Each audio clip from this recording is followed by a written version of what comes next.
जय गुरु जी, संगत जी गुरु जी के डिवाइन कॉल सत्संग प्लेटफॉर्म में आप सभी गुरु परिवार का हार्दिक स्वागत है। शुक्राना गुरु जी महाराज का कि उन्होंने ये सेवा मुझे दी कि मैं आप सभी गुरु परिवार के समीप आके गुरु जी के कल्याण महिमा अनुभव का वर्णन कर पा रही हूँ। अनंतम शुक्राना मेरे गुरु जी महाराज का। संगत जी, आज का जो सत्संग मैं आपके साथ शेयर कर रही हूँ वो चंचल आंटी का सत्संग है। ये बहुत प्यारा सत्संग है, ब्लेसिंगफुल सत्संग है। तो मेरी विनती है सभी गुरु परिवार से कि आप सत्संग को अंत तक सुने, ध्यान से सुने, पूरा सुने। सत्संग का मतलब होता है सत्य का संग, और सत्संग की प्राप्ति जब ही होती है जब गुरु कृपा होती है। तो हम सभी बड़े भाग्यशाली है कि हम पे गुरु कृपा हुई और हमें सत्संग सुनने का और शेयर करने का सौभाग्य प्राप्त हुआ। तो प्लीज़ साथ संगत जी बिना स्किप किए सत्संग को बड़ी श्रद्धा भाव से अंत तक सुनिएगा, क्योंकि गुरु जी कहते हैं सत्संग सुनने वाले का भी कल्याण और सत्संग करने वाले का भी कल्याण। तो प्लीज़ साथ संगत जी बिना स्किप किए सत्संग को अंत तक सुनिएगा और गुरु जी का शुक्राना कीजिएगा कि घर बैठे गुरु जी महाराज आपको सत्संग सुनवा के घर बैठे ही आपको ब्लेस कर रहे हैं, अपनी असीम कृपा दे रहे हैं। और संगत जी, अगर आप भी अपने सत्संग अनुभव शेयर करना चाहते हैं तो हिंदी में साफ राइटिंग में आप अपना सत्संग लिखकर हमारी जीमेल आईडी पर सेंड कर सकते हैं, ताकि आपके द्वारा सुनाए गए सत्संग से जो भी गुरु जी महाराज की नई जुड़ने वाली संगत होगी उन्हें गुरु जी के कल्याण महिमा अनुभव के बारे में ज़्यादा से ज़्यादा पता चलेगा। सत्संग आपको पसंद आए तो आप इसको लाइक कीजिए, चैनल को सब्सक्राइब कीजिए, वीडियो को ज़्यादा से ज़्यादा संगत में शेयर कीजिए और बेल आइकन दबाना बिल्कुल नहीं भूलिएगा। जब भी कोई लेटेस्ट सत्संग आएगा उसका नोटिफिकेशन आपके पास आएगा। तो चलिए संगत जी, चलते हैं गुरु जी महाराज के सत्संग की ओर। सत्संग शुरू करने से पहले करते हैं गुरु जी का मंत्र जाप। ओम नमः शिवाय। शिव जी सदा सहाय। ओम नमः शिवाय। गुरु जी सदा सहाय। जय गुरु जी। संगत जी सबसे पहले गुरु जी का शुक्राना करूंगी, साई संगत जी को जय गुरु जी बोलूंगी। और आज गुरु जी की असीम कृपा से हम गुरु जी महाराज के सत्संग में एकांतरित हुए हैं और गुरु जी को तहे दिल से शुक्राना करके उनके श्री चरणों में अपना शीश नमन करती हूँ और यही कहती हूँ कि गुरु जी आपका लख लख बार शुक्राना हर एक परेशानी, हर एक विपदाओं से बाहर निकालने का। संगत जी, मेरी जर्नी गुरुजी के साथ 2015 में शुरू हुई थी। उस टाइम हम बहुत सारी परेशानियों से घिरे हुए थे। मेरे हस्बैंड की नौकरी नहीं थी और कुछ मानसिक तनाव भी थे, हेल्थ इश्यूज़ भी थे, फाइनेंशियल प्रॉब्लम भी थी। मानो जैसे कि पूरी परेशानियों ने हमारे घर परिवार और हर एक घर के सदस्य को घेर लिया हो। मेरे पास दोनों बच्चे थे और दोनों बच्चे ही मेरे संगत जी इस कदर बीमार हुए पड़े थे कि मतलब मानो कि कहीं भी जाती थी, किसी को भी दिखाती थी तो सबका यही कहना था कि इनके ऊपर किसी ने कुछ किया हुआ है। क्योंकि संगत जी ना तो दवाई असर कर रही थी, जितने भी डॉक्टर्स को दिखाया रिपोर्ट नॉर्मल आती थी और दवाई शरीर पे लगने का नाम नहीं था। बुखार संगत जी 104 105 से नीचे ही नहीं उतर रहा था और दोनों बच्चों का सेम हुआ पड़ा था। संगत जी, जब दवाइयाँ लगना काम नहीं कर रही थी तब संगत जी हमारे पड़ोस में रहने वाले एक अंकल जी हैं, उन्होंने हमें बोला कि एक गुरुजी का आश्रम है, आप वहाँ दिखा लो। तो वहाँ पे जाओ और वहाँ पे जितनी भी विपदा होती हैं ऐसे ऐसे सब कुछ दूर हो जाता है। तो उन्होंने जब हमें बताया था गुरुजी के बारे में, तो इसके बारे में मैंने अपने हस्बैंड से डिस्कस भी किया था। उस टाइम नौकरी भी नहीं थी, परेशानी में तो हम लोग थे ही। बट उस टाइम मेरे हस्बैंड ने मना कर दिया। मेरे हस्बैंड ने कहा नहीं, हम किसी के पास नहीं जाएंगे, क्योंकि संगत जी मेरे हस्बैंड का विश्वास माँ भगवती में ज़्यादा था। तो उन्होंने कहा माँ भगवती सब देख रही हैं, वो अपने आप सही करेंगे, हम किसी के पास नहीं जाएंगे। तो उस टाइम मेरे हस्बैंड ने मना कर दिया था। ये 2015 की ही बात है। लेकिन वो कहते हैं ना, गुरुजी का बुलावा था हमारे लिए और गुरुजी ने बुलाना था। तो चाहे हम कितना भी मना करें, हमें कोई भी रोके, कितनी भी विपदाएं हैं, लेकिन जब गुरुजी ने हमारा कल्याण करना है ना तो वो अपने तक हमें बुलाएंगे बुलाएंगे। और वही हुआ संगत जी, शायद गुरुजी ने हमारा कल्याण करना था तो 2015 में हम गुरुजी के दरबार गए। अंकल ने हमें मार्च के महीने में बताया था, लेकिन गुरुजी के पास हम दिसंबर या नवंबर के महीने में पहुंचे थे। पूरा साल हमारा ऐसे ही खराब गया था और उस चीज़ का हमें आज तक पछतावा है कि क्यों नहीं हमने गुरुजी के निर्देश का पालन किया। काश हम जब भी चले जाते। संगत जी, जब हस्बैंड ने मना कर दिया तो परेशानियाँ तो थी खैर, और हस्बैंड की कहीं नौकरी लग नहीं रही थी। ऐसे में मेरे हस्बैंड ने, मेरे जीजा जी हैं, उनके यहाँ काम करना शुरू कर दिया था। मेरे जीजा जी का उस टाइम काम बहुत अच्छा चल रहा था, तो टपरवेयर का काम था, तो मेरे जीजा जी के साथ मेरे हस्बैंड लग गए थे। लेकिन संगत जी, वो उनके पास काम तो करने लग गए थे, कुछ टाइम तक तो सब सही रहा, लेकिन वो कहते हैं ना कि रिश्तेदारी दूर की ही सही रहती है। संगत जी, मेरे जीजा जी ने मतलब पैसे देने में आनाकानी करनी शुरू कर दी, और ऐसे करके मतलब थोड़ी सी मेरे जीजा जी से मेरे हस्बैंड की बिगड़ गई। तो इसका असर संगत जी मेरी सिस्टर पे भी पड़ा, और उनके साथ भी थोड़ी सी अनबन मेरे हस्बैंड की हो गई, तो जिसकी वजह से मेरा मेरी बहन के पास भी जाना आना बंद हो गया। तो संगत जी, ये रिश्तेदारी ख़राब हो गई, तो उसके बाद संगत जी बहुत सारी और ऐसी रिश्तेदारियां थी जो हकीकत सामने लाई। क्योंकि जब मेरे हस्बैंड का काम सही था, तब सभी बहुत अच्छे से बर्ताव करते थे, लेकिन जब परेशानी आई तो सबने संगत जी एक तरीके से अपना सब हाथ पीछे ही करना शुरू कर दिया कि हम कुछ मांगना बैठे। तो इस तरीके से हस्बैंड की तरफ से और मेरे मायके की तरफ से चीज़ें बिगड़ना शुरू हो गई। और उस टाइम संगत जी हम लोग अकेले थे, बहुत बेसहारा थे, और कोई भी मदद करने वाला हमारा नहीं था साथ में। तो उस समय संगत जी जिसने साथ दिया वो थे सिर्फ गुरुजी महाराज। और संगत जी बच्चों की परेशानी को लेके तो परेशान थे ही, बीमारी जो उनके फीवर उतर रहे चढ़ रहे थे। संगत जी, मतलब ये समझ लो पूरी तरीके से उस टाइम हम बर्बाद हो चुके थे। तब कहीं जाके उन अंकल जी ने दोबारा हमें ये बात कही। उन्होंने कहा कि बेटा, तू गुरुजी के पास जाती क्यों नहीं है, गुरुजी के पास चल तो सही। और उन्होंने कहा कि हमारे खुद के बहुत अनुभव हैं, और हम खुद गुरुजी के दरबार गए हैं, तो तुम गुरुजी के पास चलो तो सही। जब कष्ट कटवाना हो तो देखो गुरुजी के पास जाना ही पड़ेगा। अब तुम इतने परेशान हो। तब मैंने उन अंकल को कहा कि मैं तो चलने को तैयार हूँ, बट मेरे हस्बैंड जाने को मना कर रहे हैं। तो उन्होंने कहा कि कोई बात नहीं, नरेश से मैं बात कर लेता हूँ। तो मेरे हस्बैंड से अंकल ने बात करी थी, तब मेरे हस्बैंड ने कहा ठीक है, चल के वहाँ देख लेते हैं। तब संगत जी, मैं मेरे हस्बैंड पहली बार गए गुरुजी के दरबार। ये नवंबर दिसंबर की बात है। तब तक तो पूरी तरीके से हम ये समझ लो बर्बाद हो चुके थे संगत जी। जब गुरुजी के दरबार हम पहली बार पहुँचे, तो संगत जी बड़ा अच्छा वहाँ लगा। जैसे सबके अनुभव होते हैं वैसे ही हमारा अनुभव रहा, शांति सुकून मिला। लेकिन वहाँ पे एक बहुत अजीब गरीब बात हुई संगत जी, जहाँ पे शिव भगवान की मूर्ति है और जो ऊपर शेषनाग है। संगत जी, जब मैं वहाँ पे दर्शन के लिए जा रही थी, और जाते हुए संगत जी जब मैंने भोलेनाथ के आगे दर्शन हाथ जोड़े, तो जो शेषनाग ऊपर थे संगत जी, वो मुझे असली के नज़र आने लगे। तो मैं अपने हस्बैंड से कहने लगी, मैंने कहा ये मुझे ना ऐसा लग रहा है कि असली के हैं। और मैं एकदम से अपने हस्बैंड को बोली कि आप देख पा रहे हो कि नहीं। तो मेरे हस्बैंड कहते हैं नहीं, ये असली के नहीं है, ये बस प्रतिमा बनाई हुई है। मैंने कहा नहीं, पर मुझे वो असली के ही नज़र आ रहे हैं। तो मेरे हस्बैंड कहते हैं कि तुम वहम में ज़्यादा पड़ी रहती हो ना, इसलिए तुम्हें असली के नज़र आ रहे हैं। तो किसी ने मेरी बात नहीं सुनी, और संगत जी उसके बाद हम अंदर गए। अंदर जाके माथा टेका। माथा टेकने के बाद हम लोग संगत जी लंगर किया, लंगर करके बाहर आए। तो मेरे हस्बैंड जब चलने लगे, तो मेरे हस्बैंड कहने लगे पता नहीं मुझे कितनी शांति और सुकून वहाँ पे मिल रहा था, बहुत अच्छा लग रहा था कि बस यहीं बैठा रहूँ। तो मैंने कहा वो तो ठीक है, लेकिन मेरे को तो वो शेषनाग जो है वो असली के नज़र आए थे। मेरे हस्बैंड ने इस बात को आई गई कर दिया। उन्होंने कहा कि तू कुछ ज़्यादा ही सोचती है ना, इसलिए ज़्यादा सोच रही है।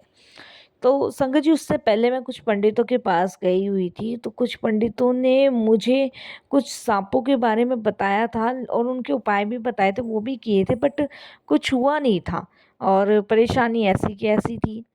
तो जिस दिन हम दर्शन करके आए, और उसी रात को मुझे एक ड्रीम दर्शन आया गुरुजी का। और ड्रीम में संगत जी मैंने देखा वो जो शेषनाग शिव भगवान के ऊपर थे, वो वहाँ से उठ के मेरे घर के दरवाजे पे आए हैं, और उन्होंने ज़ोर ज़ोर से अपने फंक मारने शुरू किए हैं। तो मैंने अपने हस्बैंड को बोला कि आप गेट खोल दो।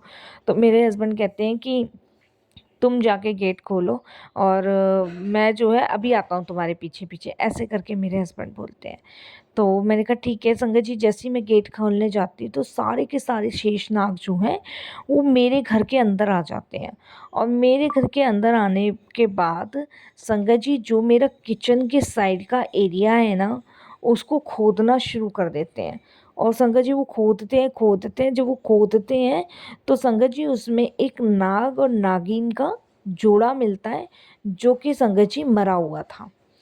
और संगत जी मैं अपने हस्बैंड को कहती हूँ कि ये देखो ये क्या कर रहे हैं सारे सांप मिलके, ये सारा घर खराब कर रहे हैं। मेरे हस्बैंड क्या करते हैं कि मेरे हस्बैंड जो है उन्हें ना डंडों से मारना शुरू कर देते हैं। और जब वो डंडों से मारना शुरू कर देते हैं तो संगत जी इतने में वो जो शेष नाग है वो मेरे हस्बैंड को काट लेता है और मैं एकदम से चिल्लाने शुरू कर देती हूँ। इतने में गुरुजी आते हैं और मैं कहती हूँ गुरुजी देखो इन्होंने आपके शेष नागों ने मेरे हस्बैंड को काट लिया। तो गुरुजी कुछ पता नहीं क्या फूंक सी मारते हैं और वो शेषनाग जो हैं जितने भी हैं वो गुरुजी महाराज के गले में चले जाते हैं। और उसमें से एक शेषनाग को गुरुजी आदेश देते हैं, वो शेषनाग मेरे हस्बैंड का जो काटा हुआ जहर था वो चूस लेता है और इस तरीके से मेरे हस्बैंड फिर से ज़िंदा हो जाते हैं। तो ये मुझे समझ नहीं आता है कि क्या गुरुजी ने दिखाया क्या नहीं दिखाया। तो नेक्स्ट डे मैं अंकल के पास जाती हूँ। मैंने कहा अंकल मैंने तो रात को ये सपना देखा, ये ड्रीम देखा और मुझे कुछ समझ नहीं आया कि क्या था क्या नहीं था। तो अंकल ने कहा कि हो सकता है तुम्हारे घर में भाई ये जब बना हो तो कोई नाग मतलब इस ज़मीन में दफनाया हो या फिर कुछ भी कुछ ऐसा अंकल ने मेरे दिमाग में संगत जी ये चीज़ घर करी कि कहीं ये सच तो नहीं है या ऐसा हकीकत तो नहीं है। संगत जी मैंने अपने हस्बैंड को कहा, मेरे हस्बैंड कहते कि पागल हो गई हो, मैंने अभी तो ये घर परचेज़ किया है और तुम तुड़वाने की बात कर रही हो किचन का एरिया, अभी ये घर खरीदा है। मैंने कहा नहीं जब से हम इस घर में आए हैं ना तब से ही बच्चे बीमार रहने लगे तभी आपकी नौकरी गई है। आप सुनो तो सही मानो तो सही। मेरे हस्बैंड ने मना कर दिया। संगत जी मैं एकदम से अपने हस्बैंड को फिर से कहने लगी, मेरे हस्बैंड ने मना ही मना कर दिया। मैंने अपने गुरुजी महाराज से कहा, मैंने कहा गुरुजी अब आप ही देखो कुछ तो करो, अगर ऐसा कुछ है तो आप प्लीज़ कुछ करवाओ। तो संगत जी बच्चों की तबीयत इतनी ज़्यादा ख़राब रहने लगी, हस्बैंड बीमार हो गए, मैं बीमार हो गई। तब मेरे रहा नहीं गया और इस चीज़ को लेके मेरे हस्बैंड और मेरे बीच में झगड़ा हुआ कि नहीं अब ये टूटेगा तो टूटेगा। तो संगत जी पैसों की तो देखिए कमी थी, पैसा तो बिल्कुल था ही नहीं। तब संगत जी मैंने अपने कान के कुंडल और संगत जी नाक की नथनी 2 चीज़ थी मेरे पास, ये मैंने गिरवी रख दी। गिरवी रखने के बाद संगत जी मेरे पास कम से कम 25 या फिर संगत जी मेरे ख्याल से 28,000 रुपये मेरे पास आए इन सब चीज़ों को गिरवी रखने के बाद। संगत जी मैंने क्या कहते हैं मिस्त्री लगाए और अपने किचन की जो साइड थी मेरी किचन की साइड में जहाँ मैंने देखा था वो सांप खोद रहे थे, मैंने वहाँ पे मिस्त्री को खोदने के लिए कहा। मिस्त्री भी मुझसे बोल रहे थे कि इतना अच्छा खासा मकान बना हुआ है आप तुड़वा रहे हो फर्श वर्श। मैंने कहा कोई नहीं आप तोड़ो। संगत जी जब तुड़वाया तो आप बिलीव नहीं मानोगे वो खोदते गए तो वो कह रहे कि इसमें तो कुछ है ही नहीं। मैंने कहा भैया और खोदो। तो संगत जी उन्होंने और खोदा और जहाँ जहाँ वो फंक मार मार के खोद रहे थे मैंने उस जगह पे निशान लगा के दिया था उन्हें कि इतना खोदो। संगत जी और खुदवाया और गहरा खुदवाया। जब संगत जी गहरा करके जब खुदवाया तो आप बिलीव नहीं मानोगे उसमें जो थे 2 सांप के जोड़े हमें मिले और संगत जी वो मरे हुए थे बिल्कुल। मतलब ये समझ लो उनकी क्या मैं बताऊँ मतलब वो इस तरीके से पड़े हुए थे कि मतलब मिट्टी से लथपथ सने हुए थे। और संगत जी जब हमने देखा और उससे निकलवाए मिस्त्रियों से निकलवाए तो मैंने अपने हस्बैंड को कहा कि मैंने आपको कहा था ना कुछ तो है। संगत जी वो निकलवाए, वो निकलवा के अंकल ने देखे। अब अंकल ने संगत जी मुझे बोला कि भाई अब इसका मेरे को तो समझ नहीं आ रहा क्या करे क्या नहीं करे। तब संगत जी अंकल बोले कि मेरी एक जानने वाली है पुरानी संगत भूपेंद्र अंकल जो कि कर्नल थे जो गुरुजी के टाइम के थे। उनको फ़ोन लगाया, उनसे पूछा, तब वो अंकल आए हमारे घर। उन अंकल को मैंने बताई ये सारी चीज़ें। तब उन अंकल ने यही कहा कि आप जो है गुरु जी के सामने अरदास करके और गुरु जी का जल प्रसाद इनके ऊपर छिड़क के और जो है आप जो है इनको जो है अ, कहीं ऐसी जगह इनका जो है अंतिम संस्कार आपको करना पड़ेगा, ये उन्होंने हमें बोला। तब संगत जी मेरे हस्बैंड ने और उन अंकल जी ने और उन अंकल ने दोनों मतलब तीनों ने मिल के संगत जी उन दोनों का मतलब जहाँ पे भी किया, मुझे नहीं पता, इस चीज़ की जानकारी नहीं है, जो भी करके आए वो मेरे हस्बैंड वो करा। और संगत जी उसके बाद आप बिलीव नहीं मानोगे, उसके बाद से हमारी जो किस्मत चमकी है ना, मैं आपको बता नहीं सकती।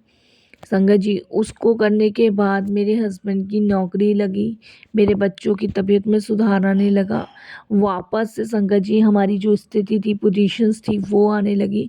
तो मतलब ये हमारे घर के अंदर था और ये हुआ कब था संगत जी, ये जिस मकान में हम रहते हैं ना, ये हमारे सास ससुर ने दिया था। तो इसमें एक नीम का पेड़ खड़ा था, जब वो नीम का पेड़ कटवाया गया ना संगत जी, तब इसके नीचे ना साँप मिले थे, तो सबको लगा काट लेंगे, तो मिस्त्रियों ने मतलब जो जिन्होंने नीम खोदी थी, उन्होंने इसी में दफ़ना दिए थे और ऊपर से मिट्टी डाल के नीम भर दी गई थी। तो इसलिए ये दोनों जो साँप नाग-नागिन के जोड़े थे, ये वो थे, क्योंकि मेरे ससुर ने इसका आदेश दिया था कि मिट्टी में ही दबा दो इनको।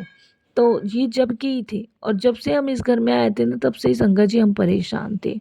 ये समझ लो, पहले तो हमें लगता था कि भई हो सकता है किस्मत ख़राब है, लेकिन जब से हमने ये सब चीज़ें देखी और ये महसूस किया, तब पंडितों ने भी मुझे बोला था कि साँप का कुछ ऐसा उन्होंने मुझे बताया था कि साँप दोष, फल नहीं रहा, ये वो, तो कुछ उपाय भी बताए थे उन्होंने, वो भी हमने किए थे।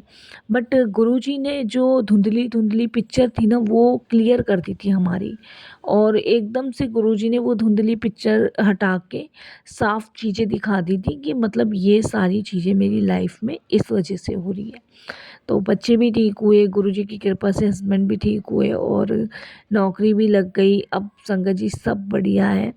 तो ये संगत जी 2015 की है, तो कहते हैं ना कि जो नेगेटिव चीज़ें होती हैं ना, वो आपको रोकती है, लेकिन जब गुरुजी ने आपका कल्याण करना होता है ना, तो कहीं से भी बुला लेते हैं। और आज देखो गुरुजी के दरबार हम जाते हैं, गुरुजी का सत्संग सुनते हैं, गुरुजी का मंत्र जाप करते हैं।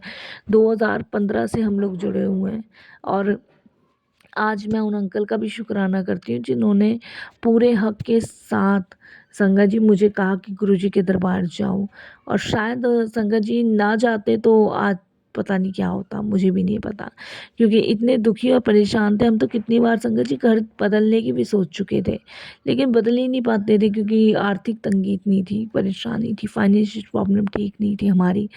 और इधर हस्बैंड की नौकरी जाते तो जाते कहाँ, किराए पे भी जाते तो किराया देना पड़ता। लेकिन गुरुजी ने ऐसी चीज़ें मतलब क्लियर करी, ऐसी परेशानी से बाहर निकाला जिसकी कभी हमने कल्पना नहीं की थी। तो शुक्राना गुरुजी, बहुत बहुत आपका शुक्राना, लख लख बार शुक्राना। जितना आपका शुक्राना किया जाए उतना ही कम लगता है। और बस यही अपने सत्संग को भी विराम देती हूँ गुरु जी के मंत्र जाप से। ओम नमः शिवाय, शिव जी सदा सहाय। ओम नमः शिवाय, गुरु जी सदा सहाय। जय जय गुरु जी, धन धन गुरु जी, वाह वाह गुरु जी, शुक्राना गुरु जी, अनंतम अनंतम शुक्राना। बहुत जल्द मैं और भी सत्संग आप सभी के साथ शेयर करूँगी। बहुत सारे अनुभव हैं, मन तो करता है कि बस सत्संग सुनाती चली जाऊँ, पर जो गुरु जी की आज्ञा, जो गुरु जी की इच्छा। जय गुरु जी।